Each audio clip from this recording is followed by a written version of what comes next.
it was just so different to what she was being taught, you know, in the church. And so she just kept shaking her head. I can't get this, Des. I really can't understand this, you know. And so I'm talking to my sister this day, and her husband is sitting here in the room. He says, would you listen to your brother? He's talking sense. This is the man that doesn't want anything to do with God. And he's on God's side. Okay.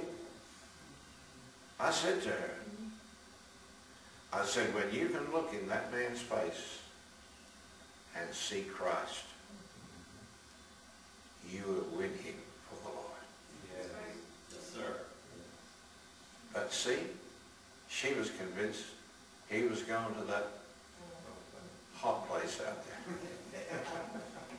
In fact, she told him one day, and he nearly threw her out of the house.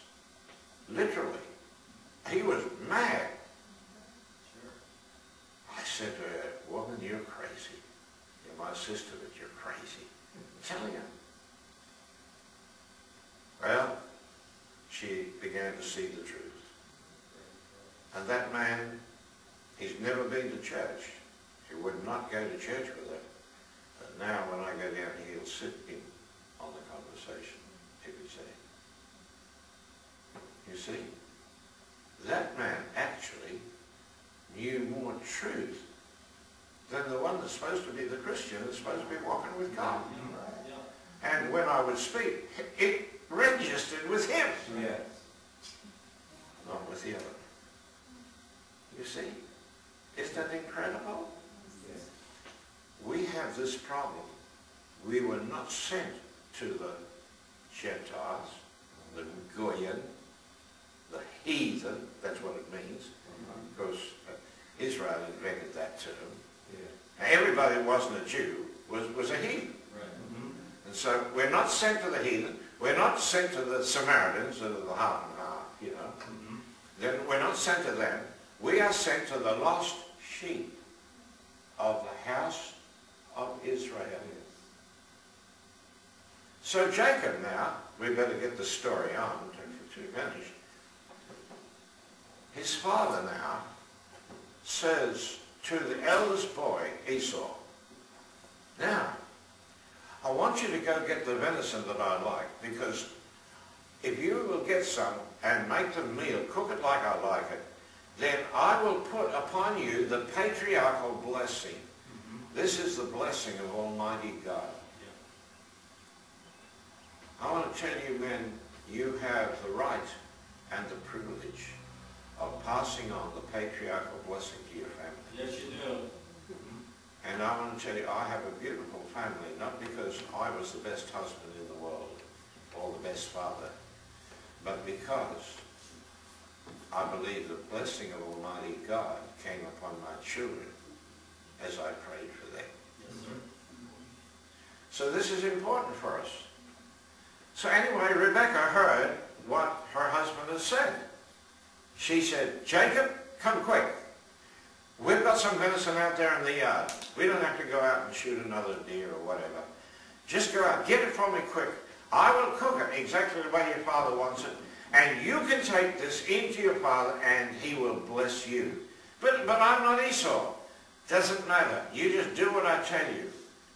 You see, she was a woman who knew the mind of God. Now, you can argue this all the time. I mean, people say, oh, you know, Jacob was a cheat and a shyster. He should have been in jail. Yeah, he was all of that, it seems, doesn't it? I mean, he cheated his brother out of the birthright. Now he's going to cheat him out of the patriarchal blessing because he did what his mother told him. Isaac ate the meal and then laid his hands on Jacob and passed on to him the patriarchal blessing. Oh, God. And then, of course, Esau's coming back. So his mother said, Jacob, you better get on your bike and get out of here. Yeah. Because your brother's going to kill you. And when the brother came, of course, he found out that he had already taken the patriarchal blessing as he deceived his father, he said, I will kill him. So Jacob takes off for Haran. We're not going to go through the whole story, but now I'm going to pick up the story for you in Genesis chapter 32. Because in chapter 32, Jacob has to go back. He's got to go back. This is actually one of the best analogies of reconciliation in the whole Bible. It is. Because his two brothers, that God said the younger would be stronger than the elder one, or one would be stronger than the other, and but in the end, the elder one will serve the younger one. So let's see, did it really work out the way it was supposed to? Well, God never lies. So here it says that Jacob now is heading back toward his brother. He's going back home. God told him, got to go back. This thing's got to be settled. And there has to be a reconciliation. I want to tell you, beloved, your life, whatever it was before you came into a knowledge of Christ dwelling in you and an experience of what you might call the new birth or whatever it is, your life up to that point has to be reconciled with your life from that point on. Yes, sir. In other words, what you are as you were born from your mother must be reconciled with your life as it was born from God, or birthed from God. Those two must come together and be totally reconciled.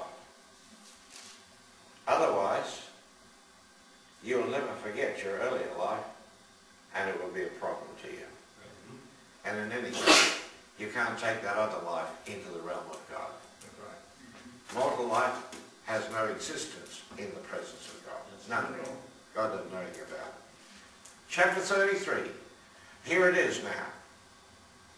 It says here in verse 24, this is just for the sake of time, you can read the whole story.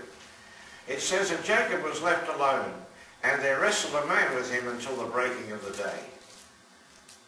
This was his true identity, which Jacob really did not know.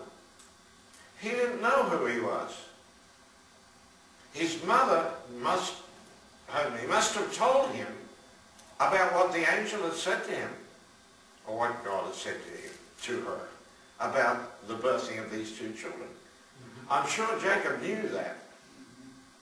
But see, still, I mean, the way in which Jacob got the birthright and the patriarchal blessing was maybe not quite kosher, you know. So his brother is hell-bent on killing him. And now he's coming back. He sent some servants down there to talk to him and tell him, listen, Jacob says, Esau, he loves you very much. He's just dying to see you, you know, so that he can just love on you and, you know, whatever. So the servants come back and said, well, what did he say? What did he say? Oh, they said, listen, Esau is actually coming to meet you. Only he's got 400 men with him. Oh, Jacob said, I'm finished. 400 men. He's going to kill me. He's going to kill my wives. He's going to kill my children. He's going to steal all my flocks and everything. I'm finished. But that night, there wrestled with him a man. Yes, sir. And he didn't know who it was. I'm sure that in his mind, he thought it was Esau. It was dark, so he couldn't see exactly who that was. And in any case, I think the face was hidden from him, because it wasn't who that was.